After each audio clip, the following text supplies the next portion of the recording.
Ұлы дала аңыздары кітабынан Арыстан баб қиссасы 5 бөлім. Арыстан бабтың отырарға жерленуі. Арыстан баб Тұран даласына келгенде оны ешкім танымапты. Киімі тозып, алба-жұлбасы шыққан еді. Темір етігі теңгедей, темір таяғы тебендей болыпты. Түрінен шошып, ел-жұрт үйіне қондыруға қорқады екен. Көп қайыршының бірі деп ойлапты. Арыстан баб ұлы даланы аралап, талай шаһарды шарлапты. Көбіне далада қонады екен. Оның қонып, түнеген жері қадым жайға, қасиетті орынға айналды. Бір күні отырар даласына келіп, қаланы аралады. Оған ешкім мән беріп қарамады. Кеш батып қалған еді. Түнеп шығар жер іздеді. Қала шетіндегі ескі лашықтан өтіп бара жатқанда, бір жігіт алдынан жүгіріп шықты. Қарияға сәлем беріп, «Ата, үйге түсіп қонақ болыңыз» деді. Арыстан баб, «Балам, мені таныдың ба? Бейтаныс жанды қалай үйге қондырмақсың» деді. Әкем, 40-тың бірі Қызыр, 1000-ның бірі Уәли деп айтып отыратын. Қызыр болмасаңыз да шарапатты әулие шығарсыз. Жақсы адам қартайса ақсақалды абызға айналады. Жаман адам қартайса піспей қалған қауызға айналады деуші еді. Жүзіңіз жылы екен, төсегіден түңілме деген. Оның үстіне іңір түсті. Қараңғыда қайда барасыз? Үйге қонып, қонақ болыңыз. Баспанам лашық болғанмен қабағым ашық. Жыртық үйдің де Құдай бар деген ғой. Біздің үйге түсіңіз. Бәрекелді балам, болайын деп тұрған бала екенсің. Тұрмысың кедей болғанымен, жан сарайың бай екен. Дегенің болсын, баста жолды деді. Жігіт есікті ашып, Арыстан бабты төрге шығарды. Жігіттің жары қонақ келеді деп ойламаса керекті. Асулы тұрған еті болмаған соң сасып қалды.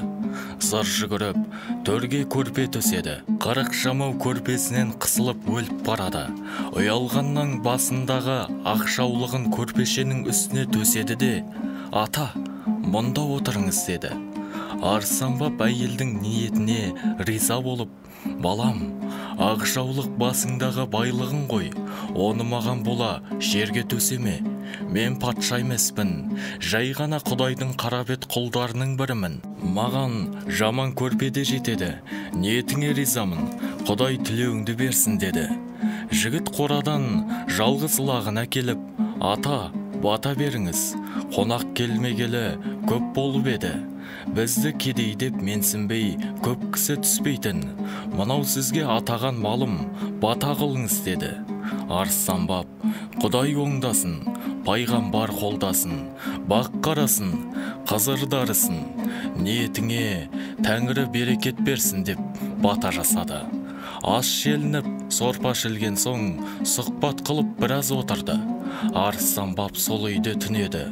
Таңғы шайдан соң жігіт 2 жасар ұлын әкеліп, «Ақсақал, мынау тұңғышым еді, есімі Мансұр, осыған ата болыңыз, батаңызды беріп, аузына түкіріңіз» деді.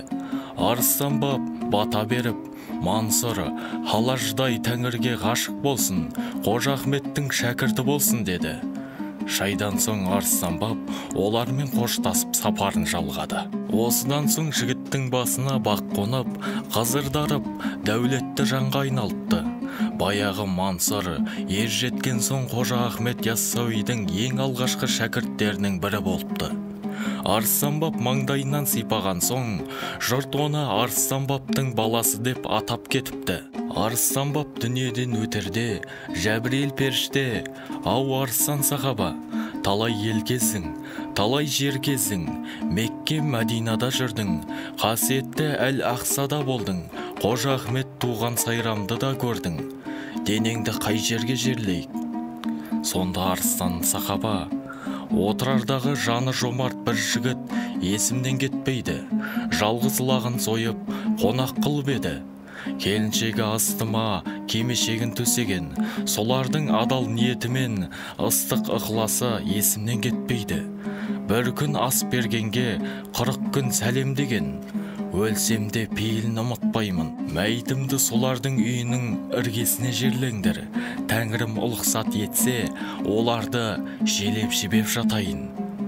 Оның соңғы сөзі Жәбірейіл періштенің өзін ерекше әсерге бөледі. Кәрі сахабаның жүрегі мәңгілікке тоқтаған соң періштелер мүрдесін отырарға апарып арулап жерледі. Ал Арыстанбаптың далада қонған қадым жайына да ел жұрты құрмет көрсетіп мазар соқты. Халық онда да Арыстанбаптың рухы келіп жебеп жүреді деп сенеді. Қожа Ахмет Яссауи да осы оқиғадан тәлім алып тарихаттың әдебіне қонақжайлық тәртібін енгізген екен деседі. Отбасы хрестоматиясы хорының жоба авторы Санжар Керімбай, оқыған Қуаныш Толбекұлы.